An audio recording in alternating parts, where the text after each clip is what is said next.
আজ সন্ধ্যায় সমুদ্র উত্তপ্ত হয়ে যায়, বজ্রপাত হয়, বিপদ আসে। আমরা দ্রুত সমুদ্রের ঝড়ের আগে যেতে চেষ্টা করি। তবে আরেকটা ব্যাপারও ছিল, কারণ আমরা পরে জানতে পারি আমাদের সবচেয়ে সামনে যেই ফ্লোটিলা আলমা, তার উপরে ইসরায়েলি জলদস্যুরা হামলা শুরু করে। আমরা এই উত্তপ্ত সাগরের মধ্যে যত দ্রুত চেষ্টা করছি এগিয়ে যেতে। আমরা সবচাইতে পেছনে, সবচাইতে বড় জাহাজ, কাজেই আমাদের উপর কি আসবে সেটা এখনো বোঝা যাচ্ছে না।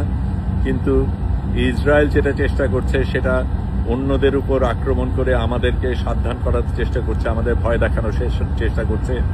আমরা সবাই এই ঝড়ের মধ্যে বাইরে এসে একসাথে বক্তব্য জানাই, তাদের সাথে সহমর্মতা এবং তাদের সাথে যে আছি সেটা জানাই। আমরা গান গাই, সেটা তাদের কাছে পাঠিয়ে দিয়েছি। আপনারাও যে সাথে আছেন আমাদের সাথে, তাদের সাথে, এবং ইসরায়েলের বিরুদ্ধে আপনারাও যে লড়াই করছেন সেটা আমাদের জানাবেন, তাদেরকে আমরা পৌঁছে দেব।